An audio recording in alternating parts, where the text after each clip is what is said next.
Hello students, मैं हूं गुंजन अरन और अपनी आज की इस वीडियो में हम बात कर रहे हैं क्लास 10th मैथमेटिक्स से चैप्टर नंबर 7 निर्देशांक ज्यामिति कोऑर्डिनेट ज्योमेट्री की, जिसमें हमारा आज का टॉपिक होगा प्रश्नावली 7.2 से संबंधित प्रश्नों को हल करना। साथ ही इस प्रश्नावली में विभाजन सूत्र से संबंधित सभी प्रश्नों को हम इससे पहले वाली वीडियो में कवर कर चुके हैं, तो उसके अलावा जो भी क्वेश्चंस बच रहे हैं इस एक्सरसाइज में आज हम उनको कवर करेंगे। तो सबसे पहले क्वेश्चन है, आपके स्कूल में खेलकूद क्रियाकलाप आयोजित करने के लिए एक आयताकार मैदान ABCD में चूने से परस्पर 1 मीटर की दूरी पर पंक्तियां बनाई गई हैं। AD के अनुदिश परस्पर 1 मीटर की दूरी पर 100 गमले रखे गए हैं। निहारिका दूसरी पंक्ति में AD के 1/4 भाग के बराबर की दूरी दौड़ती है, जहां AD का मान दे रखा है 100 मीटर, क्योंकि 100 मीटर लंबी रेस करवाई गई है। 100 गमले 1-1 मीटर की दूरी पर रखे गए हैं।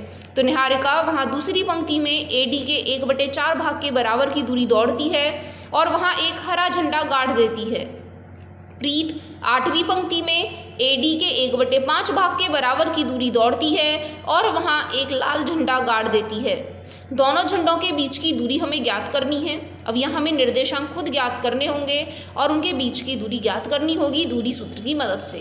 साथ ही यदि रश्मि को एक नीला झंडा इन दोनों झंडों को मिलाने वाले रेखाखंड पर ठीक आधी दूरी अर्थात बीच में पर गाड़ना हो तो उसे अपना झंडा कहाँ गाड़ना होगा। तो साथ ही वह पूछ रहे हैं रश्मि के लिए इन दोनों निहारिका और प्रीत की स्थिति के बिल्कुल बीच वाले बिंदु का मान, उन्हें मध्य बिंदु और ज्ञात करके बताना है। तो यहाँ जो हम सॉल्यूशन स्टार्ट करेंगे वहाँ सबसे पहले हमें क्वेश्चन से पता चल रहा है कि जो AD का मान है, जो आयताकार मैदान ABCD दिया है जिसके अनुदिश हमें दौड़ना है AD के अनुदिश, वहाँ AD का मान 100 मीटर के बराबर है। तो AD बराबर 100 मीटर, ये आपकी NCERT टेक्स्ट बुक में प्रश्नावली 7.2 से क्वेश्चन नंबर 3 है। तो AD का मान 100 मीटर दिया गया है। यदि हम निहारिका के स्थिति निर्देशांक लिख करके बताएं,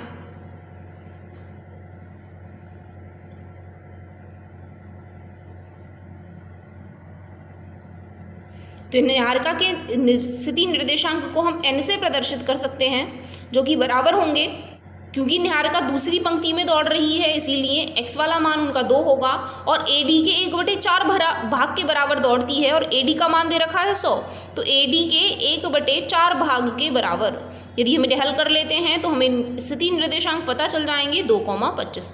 इसी तरीके से प्रीत के लिए बताया गया है। प्रीत के स्थिति निर्देशांक भी हम लिख करके बताएंगे। प्रीत के स्थिति निर्देशांक जिन्हें हम P से प्रदर्शित करके बता सकते हैं। क्वेश्चन में दिया गया है प्रीत 8वीं पंक्ति में, तो पंक्ति संख्या हो गई 8, AD के 1/5 भाग के बराबर, AD का मान है 100 के 1/5 भाग के बराबर दूरी दौड़ती है। तो यहाँ निर्देशांक हो जाएंगे 8, यहाँ इन्हें भाग करेंगे तो यह 20 बार चला जाएगा। तो प्रीत के निर्देशांक हमें पता चल जाते हैं 8,20। अब हमें दोनों झंडों के बीच की दूरी याद करनी है। निहारिका ने जो झंडा लगाया है और प्रीत ने जो झंडा लगाया है, तो हम यहाँ लिखेंगे दोनों झंडों के बीच की दूरी,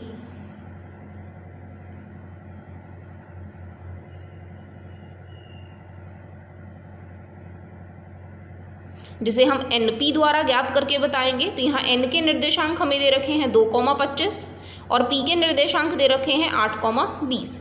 दूरी सूत्र की सहायता से NP बराबर होता है वर्गमूल में x2 - x1 का whole square plus y2 - y1 का होल स्क्वायर।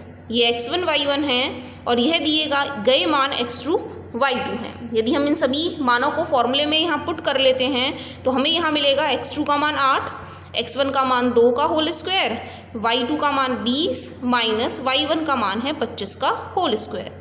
इन्हें आगे हल कर लेते हैं तो 8 में से 2 घटा लेने पर 6 का वर्ग, 20 में से 25 घटाएंगे तो माइनस के 5 का वर्ग, 6 का वर्ग 36 और 5 का वर्ग 25। इन दोनों को जोड़ लेने पर हमें आंसर में मिल जाएगा रूट में 61 मीटर।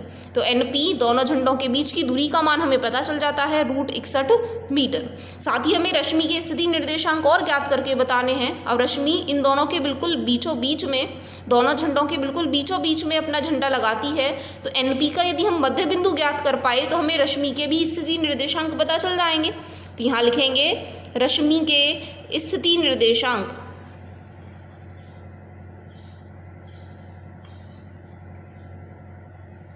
बराबर होगा NP का मध्य बिंदु।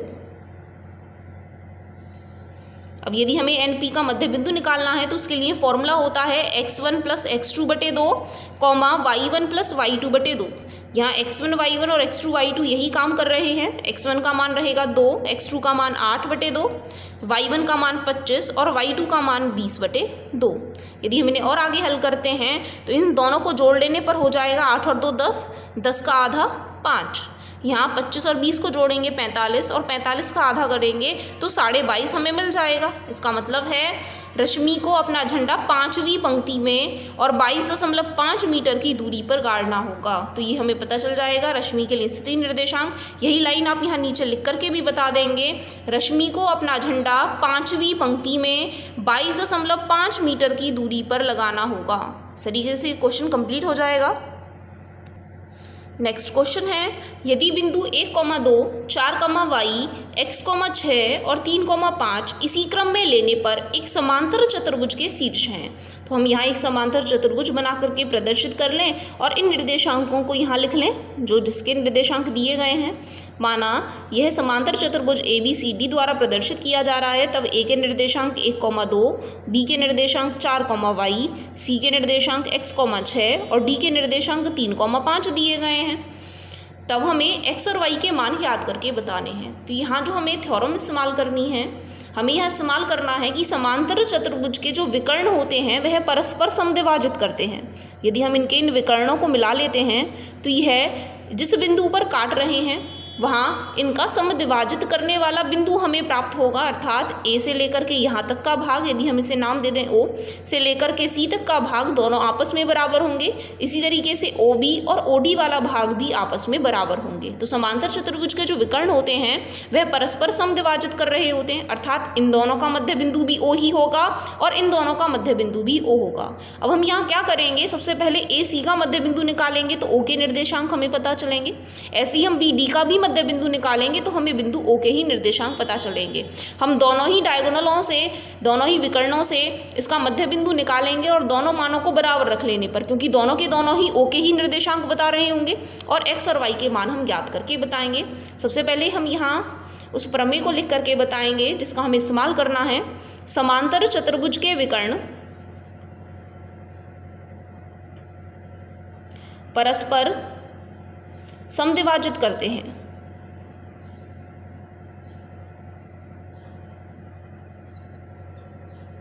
जब परस्पर समद्विभाजित करते हैं तो AC का भी मध्य बिंदु O ही होगा और BD का भी मध्य बिंदु O ही होगा। अर्थात विकर्ण AC का मध्य बिंदु और विकर्ण BD का मध्य बिंदु दोनों बराबर बराबर होंगे।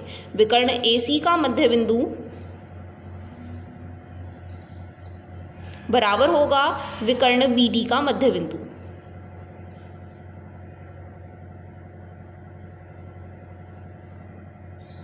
अब यदि हम AC का मध्य बिंदु निकाल करके बताएं तो हमें x1 y1 और x2 y2 ये मान लेने हैं। फॉर्मूला होता है x1 + x2, अर्थात पहले निर्देशांक इनके जोड़ लें 1 + x/2 और y वाले मान में y वाला मान जोड़ करके लिखेंगे तो 2 + 6/2। इसी तरीके से BD में भी वही काम करेंगे। x वाले निर्देशांक में x वाला निर्देशांक जोड़ेंगे तो 4 + 3/2 और y निर्देशांक में y वाला निर्देशांक ही जोड़ लेंगे तो y + 5/2। इन्हें और थोड़ा आगे हल कर लेने पर 1 + x को तो हम हल नहीं कर सकते हैं, लेकिन 6 और 2 8, 8 का आधा करेंगे तो 4 हमें मिल जाएगा। 4 और 3 7, 7/2 ही से लिख लेंगे y + 5/2। अब यदि दो क्रमिक युग्म आपस में बराबर होते हैं तो इसका मतलब है उनका पहले वाला मान आपस में बराबर है और दूसरे वाला मान भी आपस में बराबर है। तो यहाँ हम क्या करेंगे, पहले निर्देशांक को पहले निर्देशांक के बराबर रखने पर और दूसरे निर्देशांक को दूसरे निर्देशांक के बराबर रख लेने पर यहाँ से हम x और y के मान इन्हें हल करके बताएंगे। यहाँ 2 से 2 कट रहा है, 1 + x = 7, तो x बराबर बचेगा 6। इसी तरीके से यहाँ हल करेंगे तो 4 की गुणा 2 में कर लेने पर 8 बराबर में y + 5 और 5 का पक्षांतर जब हम यहाँ करेंगे तो हमें यह घटाना पड़ेगा तो y बराबर होगा 8 में से 5 गए 3, तो y बराबर 3। हमें x और y के ही मान ज्ञात करके बताने थे, तो x का मान हमें 6 मिल गया है और y का मान हमें 3 मिल गया है। नेक्स्ट क्वेश्चन है, बिंदु A के निर्देशांक ज्ञात कीजिए जहाँ AB एक वृत्त का व्यास है। यहाँ हमें AB एक वृत्त का व्यास दे रखा है, तो यदि हम यहाँ एक वृत्त बना लें और एक व्यास की रचना यहाँ करके बताएं जो कि केंद्र से होकर के जाने वाली सबसे बड़ी जीवा होती है। तो यहाँ हमें दिया है जहाँ ए बी वृत्त का एक व्यास है जिसका केंद्र 2,-3 है, केंद्र बिंदु के निर्देशांक 2,-3 दिए गए हैं तथा बी के निर्देशांक 1,4 हैं। तो हमें बिंदु ए के निर्देशांक याद करके बताने हैं। तो यदि हम माना बिंदु ए के निर्देशांक x, y हैं, तब आप जानते हैं कि व्यास का जो मध्य बिंदु होता है वह केंद्र बिंदु होता है। तो फिर से हम यहाँ ए बी का मध्य बिंदु निकालेंगे और उसे केंद्र के निर्देशांक के बराबर रखेंगे और वहाँ से x और y के मान ज्ञात करके बताएंगे। तो सबसे पहले माना बिंदु ए के निर्देशांक बराबर हैं x, y,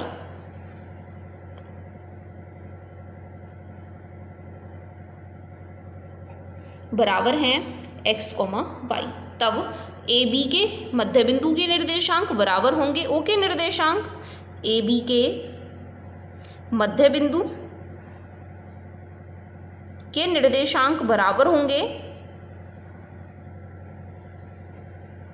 बिंदु ओ के निर्देशांक।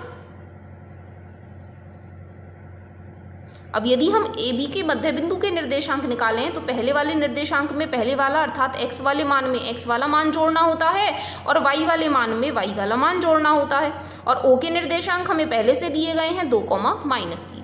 इसके बाद पहले निर्देशांक को पहले निर्देशांक के बराबर रखने पर और दूसरे निर्देशांक को दूसरे निर्देशांक के बराबर रखने पर हम इन्हें हल करके बताएंगे।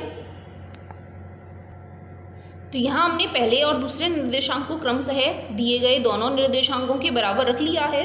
यहाँ इसे हल करने के लिए x + 1 का मान बराबर होगा 2 दूनी 4 और आगे हल करने पर x का मान बराबर होगा 1 घटा लेने पर 3। इसी तरीके से यहाँ भी हल करते चलेंगे तो y + 4 बराबर होगा 2 की गुणा इस तरफ कर लेने पर -6 और y बराबर हो जाएगा 4 का भी पक्षांतर करेंगे तो वह भी माइनस में जाएगा -4। तो -6 और -4 जोड़ करके हो जाएंगे -10। इस तरीके से हमें x और y के मान प्राप्त हो गए हैं और इसीलिए बिंदु a के जो निर्देशांक होंगे वह 3, -10 के बराबर होंगे। यही हो जाता है बिंदु a के निर्देशांकों के लिए मान। इस एक्सरसाइज में लास्ट क्वेश्चन है, एक समचतुर्भुज का क्षेत्रफल ज्ञात कीजिए जिसके शीर्ष इसी क्रम में 3, 0, 4, 5, -1, 4 और -2, -1 हैं। यह एक समचतुर्भुज के निर्देशांक दिए गए हैं। समचतुर्भुज एक ऐसी आकृति होती है जिसमें चारों भुजाएं समान होती हैं, ए, बी, सी और डी। यहाँ हमें ए के निर्देशांक 3, 0, बी के निर्देशांक 4, 5, सी के निर्देशांक -1, 4 और डी के निर्देशांक -2, -1 दिए गए हैं। अब समचतुर्भुज का जो क्षेत्रफल होता है उसके लिए फॉर्मूला होता है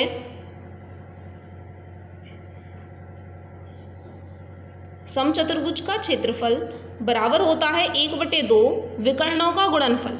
जो भी इनके विकर्ण हैं यदि हम उनका गुणनफल करके उसका आधा कर दें तो हमें समचतुर्भुज का क्षेत्रफल प्राप्त हो जाएगा। अब यहाँ आप देखेंगे विकर्ण बन रहे हैं AC और BD, तो इसके अकॉर्डिंग फॉर्मूला होगा 1/2 गुणा AC का मान और गुणा में BD का मान। समीकरण नंबर 1 हम इसे मान लेंगे क्योंकि अभी हमारे पास AC और BD के मान नहीं हैं। पहले हम AC और BD के मान ज्ञात कर लेंगे। AC का मतलब है बिंदु A और बिंदु C के बीच की दूरी और बिंदु B और D के बीच की दूरी निकालने से हमें BD का मान पता चल जाएगा।